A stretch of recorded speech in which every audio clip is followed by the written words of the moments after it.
ከምናገኘው ነገር የመጀመሪያው ነው ትልቁ ለኔ ይሆናል። አይ እግዚአብሔር ያሳያችሁ፣ ክርስቶስ ያመልክታችሁ። እግዚአብሔር ትልቁ ነገራችሁ ለኔ ይሁን ብሎ 24 ሰዓት ለሰጠ እግዚአብሔር ግን 1 ሰዓት ለጸሎት የሚሰጠው የለም። ያለና የሚኖር ግን እግዚአብሔር የምንወደው አባታችን የየብለን አልቅሰን እንቀብረዋለን። ፈትፍታ የምታጎርሰንን እጅ ሳንወድ በግዳችን ገንዘን እንቀብራለን። በትዝታ አስበን እናለቅሳለን። እግዚአብሔር ግን ያለና የሚኖር ስንቱ ወዳጅነት አልፏል፣ ስንቱ ጓደኝነት ተሽሯል። ዘመን የማይሽረው ወዳጅ እግዚአብሔር ያለና የሚኖር በየትኛውም ጊዜ ከሁሉ በላይ ሊቀድምብን የሚገባው እግዚአብሔር ነው።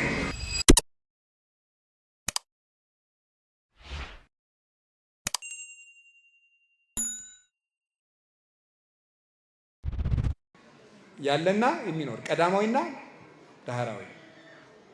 መጀመሪያ የተነሳ ነው ከማን ነው? ከእግዚአብሔር ነው። ከሁሉ ቀዳማዊ ማን ነው? ከሁሉ ቀዳማዊ እግዚአብሔር ከሆነ በየትኛውም ጊዜ ከሁሉ ሊቀድምብን የሚገባ ማን ነው? ተናገሩ እንጂ። እግዚአብሔር ነው። ከሁሉ በላይ ሊቀድምብን የሚገባው እግዚአብሔር ነው። ስለዚህ በዛሬው ትምህርታችን ማስተላለፍ የፈለግኩት ከምንም ነገር በፊት እግዚአብሔርን እናስቀድም። ከምንም ነገር በፊት እግዚአብሔር ይቅደም። እግዚአብሔርን ካስቀደምን ከምንም ነገር በፊት ምርጫችን፣ የመጀመሪያ ምርጫችን ሌሊት አለ። ከመተኛታችን በፊት ማን መቅደም አለበት? ተናገሩ እንጂ ንገሩኝ እንጂ። ነጋ። ከመውጣታችን በፊት ማን መቅደም አለበት? ልንበላ ነው። ከመብላታችን በፊት ማን መቅደም አለበት? እግዚአብሔር። ልንገባ ነው። ከመግባታችን በፊት ማን መቅደም አለበት? ልንወጣ ነው። ከመውጣታችን በፊት ማን መቅደም አለበት? ልንወስን ነው። ከመወሰናችን በፊት ማን መቅደም አለበት? ይሄን ነው ማሰብ። ሰው ማለት እንደዚህ ነው። ኖረ ማለት ከምንም ነገር በፊት እግዚአብሔርን መምረጥ ሲችል ነው።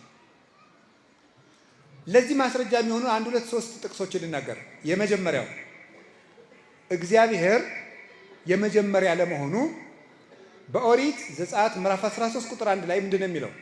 ወኩሉ ዘይፈት ማይጸነ እሙ እምሰብ እስከ እንስሳ ሊተውእቱ።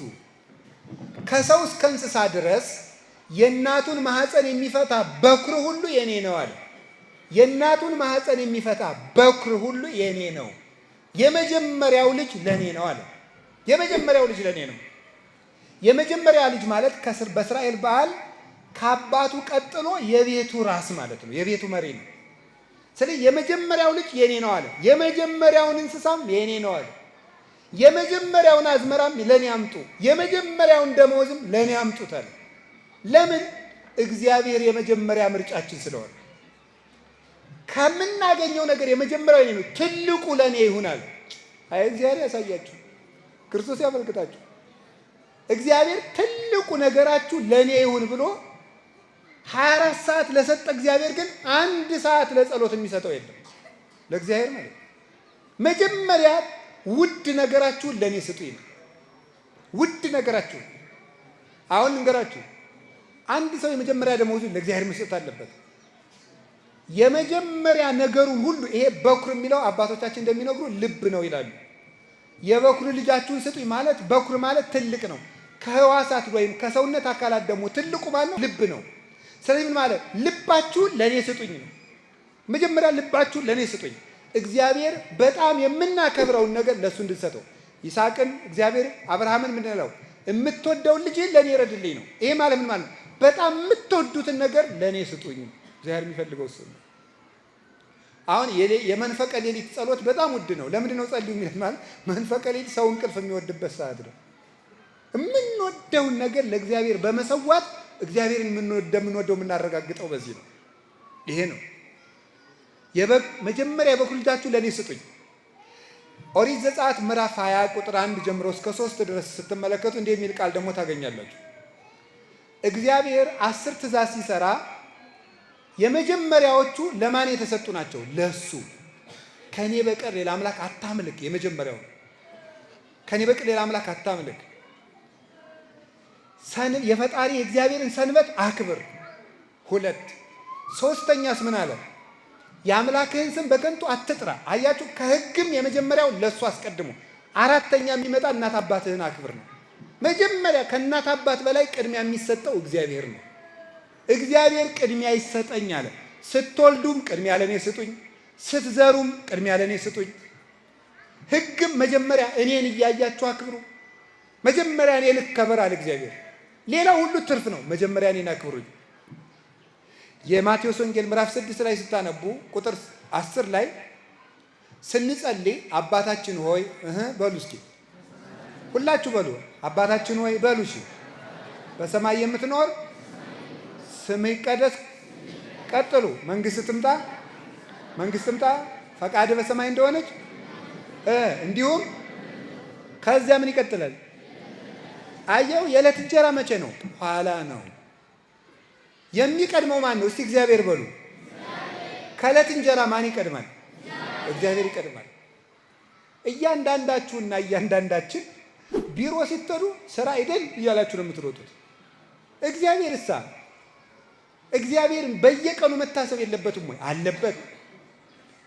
ከስራ በፊት ከዕለት እንጀራ በፊት ከቢሮ በፊት ከቀን ስራ በፊት ከምንም ቁፋሮ በፊት ከአትክልትም ቢሆን ከጽፈትም ከድጉሰትም በፊት ከዕለት እንጀራችን በፊት እግዚአብሔር ይቀድማል። ከእንጀራ እግዚአብሔር ይቀድማል። በቤተ ክህነትም በቤተ መንግስትም እግዚአብሔር ከእንጀራ ይልቅ ክብር ሊሰጠው ይገባል። እንጀራ ሲያልፍ የሚቀረን እግዚአብሔር ነው። እሱም ብሏል የዮሐንስ ወንጌል ምዕራፍ 6 ቁጥር 25 ላይ ሲናገር ተገበሩን ከሳኮ ለመብል ኃላፊ አላ ለመብል ዘይነብር ለሕይወት ዘላለም ዘይወክሙ ወልደ እጓለ እመሕያው። ለሚጠፋ መብል አትድከሙ የሰው ልጅ ለሚሰጣችሁ የዘላለም ሕይወትን ለሚያድል ለሕይወት እንጀራ ድከሙ እንጂ ብሏል። ከእንጀራ እግዚአብሔር ይቀድማል። በሉላችሁ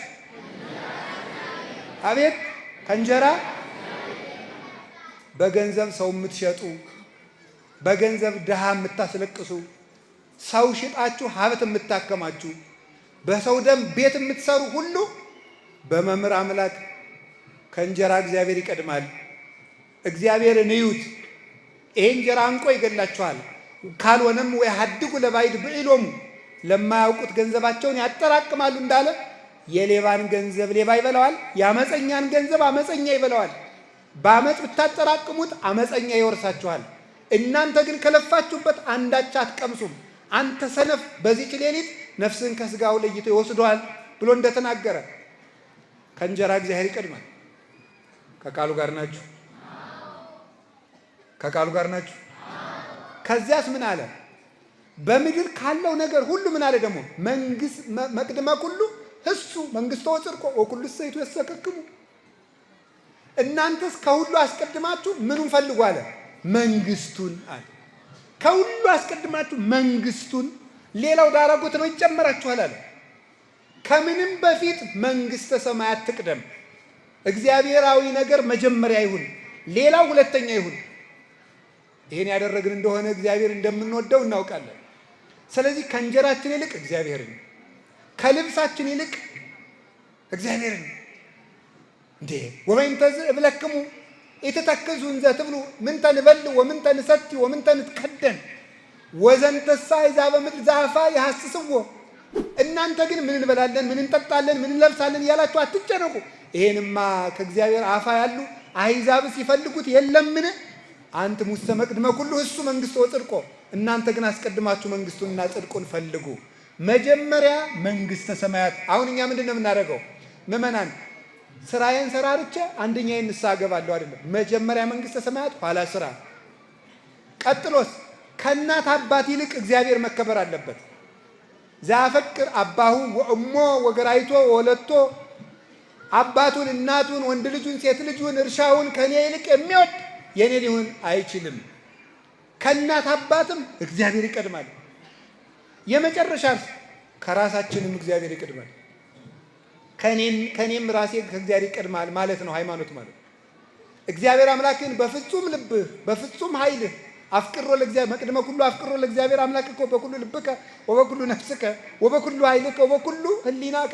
እግዚአብሔር አምላክን በፍጹም ልብህ በፍጹም ህሊና በፍጹም ሐሳብህ ውደደው። ይሄ ማለት ከራስህ ይልቅ እግዚአብሔርን ውደድ ማለት። እንግዲህ ተመልከቱ፣ ከስራ ይልቅ ከልጅ ይልቅ ከሀብት ይልቅ ከእናት አባት ይልቅ ከስልጣን ይልቅ ከዚህ ሁሉ በላይ ከራስ ይልቅ የኔ ሊሆን የሚወድ ሰው ካለ ራሱን ይካድ ብሎ ተናግሯል። ስለዚህ መጀመሪያ ራስን በማድረግ እግዚአብሔርን እንደምንወደው እንገልጻለን።